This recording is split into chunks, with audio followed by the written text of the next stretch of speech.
Hello everyone, मैं आशा करती हूँ आप सभी ठीक होंगे। मैं काजल धामी आप सभी का स्वागत करती हूँ आपके अपने चैनल पीपल टीचर में। आज की इस वीडियो में हम उत्तराखंड सहायक शिक्षक परीक्षा, जिसे हम उत्तराखंड एलटी परीक्षा के नाम से भी जानते हैं, इस परीक्षा की तैयारी को ध्यान में रखते हुए टीचिंग एप्टीट्यूड के प्रैक्टिस सेट लेके आई हूँ। आज की इस वीडियो में हम दूसरा प्रैक्टिस सेट सॉल्व करेंगे। तो चलिए वीडियो शुरू करें। पहला प्रश्न हमारे सामने है, अध्यापक की दैनिक दिनचर्या का अंग होता है और हमें यहाँ पे 4 अलग अलग ऑप्शन दे रखे हैं। पहले ऑप्शन में बोल रखा है कि वे दैनिक रूप से वाचनालय जाते हैं तथा पत्र पत्रिकाओं का अध्ययन करना। तो ये हमें यहाँ पे दैनिक दिनचर्या का अंग बोला गया है अध्यापक का। अगला यहाँ पे ऑप्शन बोला गया है कि वे छुट्टी के दिन धार्मिक स्थलों पर समय व्यतीत करते हैं। अगला ऑप्शन है, वे छात्रों के अधिगम दर को बढ़ाने के लिए निरंतर चिंताशील रहते हैं तथा कक्षा में नए नए प्रयोग करते हैं। और अगले ऑप्शन में बोल रखा है ए एंड सी। तो देखिए यहाँ पे अगर हम ऑप्शन को देखें तो इस हिसाब से बी ऑप्शन यहाँ पे इतना करेक्ट नहीं बैठेगा कि वे छुट्टी के दिन धार्मिक स्थलों पर समय व्यतीत करते हैं। इससे यहाँ पे अध्यापक के गुण नहीं आ रहे सामने। इसके अलावा जो हमें ए और सी ऑप्शन दे रखा है, ये दोनों के दोनों ही सही है। इस हिसाब से इस क्वेश्चन का डी जो ऑप्शन होगा ये करेक्ट आंसर होगा, यानी कि ए एंड सी दोनों।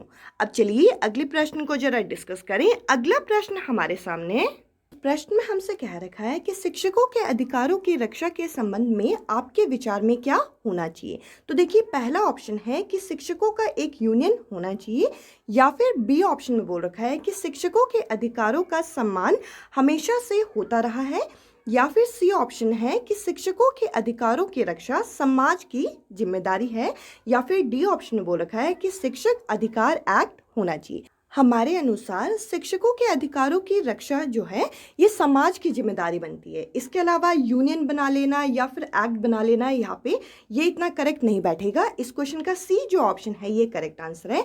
बी ऑप्शन में ये बोल रखा है कि शिक्षकों के अधिकारों का सम्मान हमेशा से होता आ रहा है, ये है, बट कहीं ना कहीं ये हमारी भी जिम्मेदारी यहाँ पे बनती है। इस क्वेश्चन का सी जो ऑप्शन है ये करेक्ट आंसर है। अब चलिए अगले प्रश्न को जरा डिस्कस करें। अगला प्रश्न हमारे सामने है, इस प्रश्न में बोल रखा है कि यदि कोई छात्र अध्यापक के निरंतर प्रयास के बावजूद बार बार कक्षा में फेल हो रहा है, इसका संभावित कारण हो सकता है। तो देखिए यहाँ पे बोल रखा है कि शिक्षक जो है, अध्यापक जो है वो निरंतर प्रयास कर रहा है, इसके बावजूद भी जो बच्चा है वो यहाँ पे फेल हो जा रहा है। इसका यह कारण हो सकता है कि जो बच्चा है उसके जो बुद्धि है वह औसत बुद्धि से कम हो। तो इसका ये रीज़न यहाँ पे हो सकता है। इस क्वेश्चन का ए जो ऑप्शन है ये करेक्ट बैठेगा। इसके अलावा बी, सी और डी यहाँ पे सही नहीं होंगे। अब चलिए अगले प्रश्न को जरा डिस्कस करें। अगला प्रश्न हमारे सामने है, इस प्रश्न में बोल रखा है कि अच्छे पारिवारिक परिवेश वाले बच्चे ही आगे बढ़ पाते हैं। इस संदर्भ में आपका मत है कि यहाँ पे हम क्या कह सकते हैं। तो देखिए यहाँ पे 4 अलग अलग ऑप्शन दे रखे हैं। पहला ऑप्शन है कि इनके जो बच्चे होते हैं इन्हें सभी सुख सुविधाएं इन्हें मौजूद होती है जिससे वह आगे बढ़ पाते हैं, या फिर बी ऑप्शन में बोल रखा है कि इनके बच्चों के ऊपर कोई भी बोझ नहीं होता, या फिर सी ऑप्शन में बोल रखा है कि अच्छे पारिवारिक परिवेश में कलेश नहीं मिलता, या फिर अगले ऑप्शन बोल रखा है कि इनके बच्चे अच्छे लोगों के संपर्क में रहते हैं।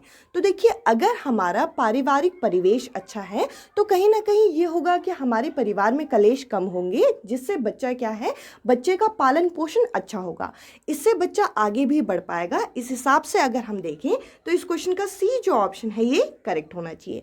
इसमें ए, बी और डी ऑप्शन यहाँ पे करेक्ट नहीं बैठेगा। इस क्वेश्चन का सी जो ऑप्शन है ये करेक्ट आंसर है। अब चलिए अगले क्वेश्चन को जरा डिस्कस करें। अगला प्रश्न हमारे सामने है, इस प्रश्न में हमें एक कथन दे रखा है, जिस कथन में ये बोल रखा है कि शिक्षक की कथनी और करनी में भेद नहीं होना चाहिए। यह कथन किनके द्वारा दिया गया है। तो देखिए यहाँ पे बोला गया है शिक्षक जो कहे वही कार्य उन्हें करना चाहिए, यानी कि अपनी बात पे खड़ा उतरना चाहिए। ये कथन जो है ये महात्मा गांधी द्वारा दिया गया है। इस क्वेश्चन का बी जो ऑप्शन है ये करेक्ट आंसर है। अब चलिए अगले प्रश्न को जरा डिस्कस करें। अगला प्रश्न हमारे सामने है, यहाँ पे बोल रखा है कि कक्षा में छात्र छात्राओं का ध्यान विकसित करने के लिए आप क्या करेंगे। तो देखिए यहाँ पे पहले ऑप्शन में है कि छात्र छात्राओं में जिज्ञासा का विकास करेंगे, यानी कि क्यूरियोसिटी को डेवलप करेंगे, या फिर बी ऑप्शन में है कि बच्चों को कहानी सुनाएंगे। तो देखिए कहानी सुनाने से कहीं ना कहीं बच्चों में ऑलराउंड डेवलपमेंट होगा हम ये नहीं कह सकते। तो देखिए बी ऑप्शन तो यहाँ पे हो नहीं सकता।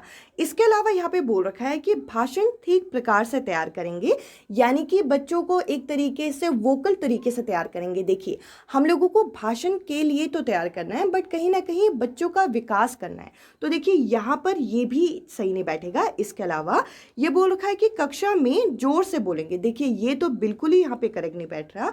अगर आपको छात्र छात्राओं पे ध्यान देना है और उनके विकास करना है तो हमें उनमें जिज्ञासा लानी होगी, उनमें क्यूरियोसिटी लानी होगी। इस क्वेश्चन का ए जो ऑप्शन है ये करेक्ट आंसर है।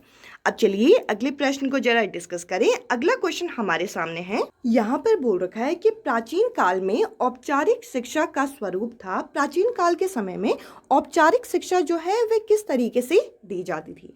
तो पहला यहाँ पे ऑप्शन है कि बौद्धिक कौशल का विकास किया जाता था, या फिर धार्मिक संस्कारों का ज्ञान दिया जाता था, या फिर यहाँ पे बोल रखा है कि मानव के मूल्यों का ज्ञान दिया जाता था, या फिर व्यवसायिक शिक्षा दी जाती थी। तो देखिए प्राचीन समय में जो औपचारिक शिक्षा है ये हमारे धार्मिक संस्कारों का ज्ञान देने के लिए दी जाती थी। इस क्वेश्चन का बी जो ऑप्शन है ये करेक्ट आंसर है। इसके अलावा ए, सी और डी इस क्वेश्चन का करेक्ट आंसर नहीं है। अब चलिए अगले प्रश्न को जरा डिस्कस करें। अगला प्रश्न हमारे सामने है। इस प्रश्न में हमसे पूछा गया है कि शिक्षण में भिन्न भिन्न शिक्षण विधि का प्रयोग करने से क्या होगा? अगर हम टीचिंग के दौरान अलग अलग टीचिंग मेथड को यूज़ करते हैं तो इससे क्या फ़ायदा होगा, ये हमसे पूछा गया है। पहला ऑप्शन है कि छात्रों का ध्यान केंद्रित रहता है, यानी कि बच्चे यहाँ पे फोकस रहते हैं।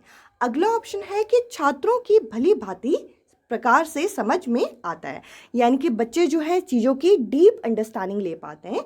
और अगला यहाँ पे है कि कक्षा में पढ़ाई रोचक हो जाती है, यानी कि जो टीचिंग होती है वो इंटरेस्टिंग हो जाती है, क्लासरूम जो है वो इंटरेस्टिंग हो जाती है और बच्चा ज़्यादा फोकस करता है।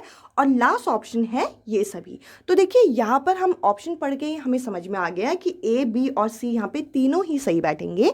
तो इस हिसाब से इस क्वेश्चन का डी जो ऑप्शन है ये करेक्ट आंसर है, ये सभी।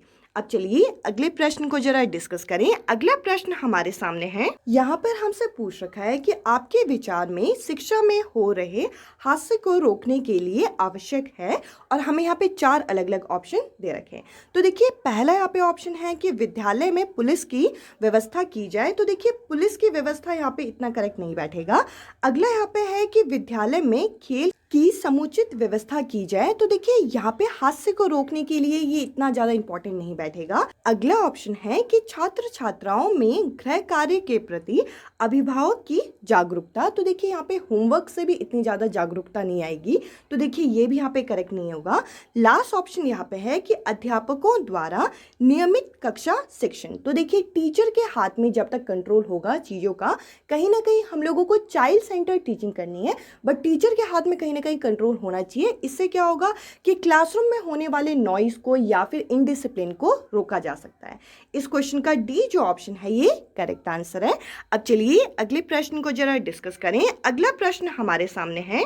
इस प्रश्न में ये बोला गया है कि यदि शिक्षक ये कहे कि मैं जो करता हूँ उसकी ओर ध्यान मत दो और जो मैं कहता हूँ उस पर आचरण करो, तो समाज पर इसका क्या प्रभाव पड़ेगा? तो देखिए उनके कहने पे और उनके करने पे दोनों चीज़ें अगर अलग अलग होंगी तो कहीं ना कहीं समाज जो है वो दिशाहीन हो जाएगा। इस क्वेश्चन का सी जो ऑप्शन है ये करेक्ट आंसर होगा। इसके अलावा ए, बी और डी ऑप्शन यहाँ पे इतने ज़्यादा सूट नहीं करेंगे।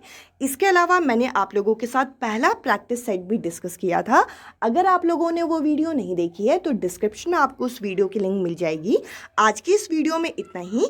इसके अलावा मैंने आप लोगों के साथ शिक्षण अभिरुचि के टीचिंग एप्टीट्यूड के जो सिलेबस हम लोगों को दे रखा है, सिलेबस वाइज भी आप लोगों के साथ मैंने टॉपिक डिस्कस करना स्टार्ट कर दिया है। अगर आप लोगों को वो वीडियो भी देखनी है तो डिस्क्रिप्शन में आपको उस वीडियो की लिंक भी मिल जाएगी। आज की इस वीडियो में इतना ही।